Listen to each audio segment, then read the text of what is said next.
You think your portfolio is diversified just because you own a bunch of different stocks? Think again.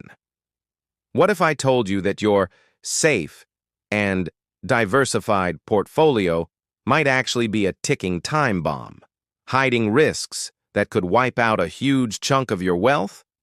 Today, we're pulling back the curtain on the great diversification delusion and showing you how seemingly random asset allocation can be one of the biggest mistakes an investor can make.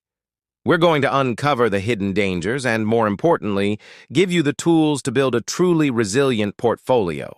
Let's start with the most common myth. You've heard it a million times. Don't put all your eggs in one basket. So you buy 10, 20, maybe even 50 different stocks across various industries. You've got some tech, some healthcare, a little bit of consumer goods, and maybe a bank or two. You feel safe. You feel diversified. But are you really? The hard truth is, probably not. This idea of random diversification is a dangerous illusion. Why? Because of a sneaky little concept called correlation. Hidden correlation is the secret saboteur of countless portfolios. It's the reason why seemingly different investments can all crash and burn at the same time. Let's take a simple example. You own a high-flying tech stock and an ETF that tracks the NASDAQ index. You think you have two different investments, but in reality, they are highly correlated. When the tech sector takes a hit, both are likely to fall together. Or consider real estate. You might own your home, a rental property, and shares in a real estate investment trust. A REIT. Diversified, right?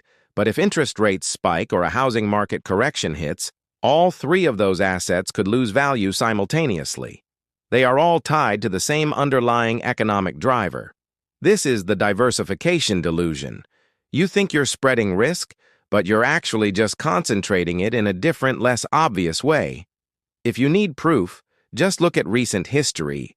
Remember the 2008 financial crisis or the market plunge in March 2020? During these events, it felt like everything went down. Stocks, real estate, even some commodities. People who thought they were diversified saw their portfolios bleed red across the board. The question is, why? Because in times of extreme market stress, correlations skyrocket. Assets that normally move independently suddenly start moving in lockstep, all heading south. This happens because major crises are driven by systemic factors that transcend individual companies or even industries. Think about massive economic downturns, global geopolitical conflicts, or disruptive technological shifts. These events don't care if you own a car company or a coffee shop. They can impact the entire market. Let's do a quick thought experiment. Imagine two companies. Company A is a high-end smartphone maker. Company B is an electric vehicle manufacturer. They are in totally different industries, right? One is consumer electronics, the other is automotive. But what if both of them rely on the exact same company in Taiwan for their advanced microchips? Suddenly, a supply chain disruption, whether it's a factory fire, a shipping crisis, or a political issue, hits both companies equally hard. Their stock prices could plummet together. So, are they truly diversified from one another? No. They share a hidden underlying risk. True diversification isn't just about owning different company names, it's about understanding and owning different underlying risk drivers. Let's dive into some real-world case studies to see how this plays out. One of the most classic examples is what I call the FANG trap. For years, investors poured money into Facebook, Amazon, Netflix, and Google, now Meta and Alphabet. Many also bought S&P 500 index funds. They felt diversified because the S&P 500 has 500 companies. But for a long time, the performance of the entire index was disproportionately driven by just these few tech giants. So, many investors, without even realizing it, had a massive concentrated bet on big tech. When sentiment turned against these stocks, their diversified portfolios took a major hit. They weren't diversified. They were just riding a very popular and very crowded wave. Another perfect case is the small cap growth paradox. Investors often buy small cap growth stocks for their explosive potential, and they'll buy a fund with hundreds of them, thinking they're spreading the risk. But what happens during a recession or a market panic? Investors flee from risk. And what are some of the first assets they sell? The riskiest ones, which are often small cap growth stocks. In a downturn, these stocks tend to behave very similarly, falling hard and fast, regardless of whether they sell software, biotech, or artisanal widgets. The shared factor risk, the risk of being a small, high-growth, not yet profitable company, overwhelms any industry-specific diversification. So if random diversification is a myth, what's the solution? We need to move towards strategic diversification. This means actively seeking out assets that are truly uncorrelated, or even better, anti-correlated. Anti-correlated assets are those that tend to move in opposite directions. When one goes up, the other tends to go down. This is the holy grail for smoothing out your portfolio's ride. So what are these assets? They often lie outside the traditional stock and bond categories. Think about commodities like gold, which often rises during times of fear and uncertainty when stocks are falling. Certain types of managed futures or long-short strategies are specifically designed to have low or no correlation to the broader stock market. Even within fixed income, long-term government bonds have historically acted as a safe haven, rallying when stocks fall during a flight to safety. Another powerful and often overlooked tool for strategic diversification is geographic and currency diversification. If you live in the United States and all of your investments are in U.S. stocks denominated in U.S. dollars, you are making a massive concentrated bet on the health of a single economy and a single currency. What if the U.S. enters a long period of stagnation while emerging markets are booming?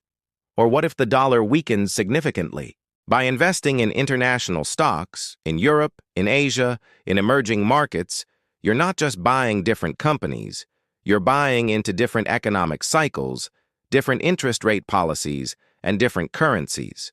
This provides a layer of protection against localized risks that could cripple a purely domestic portfolio. True resilience comes from spreading your bets not just across industries, but across economies and currencies as well. So, how do we put all this into practice and build a portfolio that's genuinely resilient? It starts with taking a hard, honest look at what you already own. The first actionable step is to analyze your existing portfolio for those hidden correlations. There are tools out there, some available through brokerage platforms or financial websites, that can run a correlation analysis on your holdings. This will show you which of your investments tend to move together. You might be shocked to discover that your tech stock, your growth ETF, and your S&P 500 index fund are all 90% correlated. This analysis gives you a real map of your risk exposure, moving you from guesswork to a data-driven understanding. Next, you need to adopt a stress test mindset. Don't just hope for the best, actively plan for the worst. Ask yourself the tough questions. What happens to my portfolio if interest rates double? What if inflation stays at 5% for the next 3 years? What if there's a major geopolitical crisis in Asia? What if the tech bubble finally bursts? Run these scenarios, either mentally or with a spreadsheet, and see how your portfolio holds up. This isn't about predicting the future. It's about identifying your biggest vulnerabilities before they become catastrophic losses.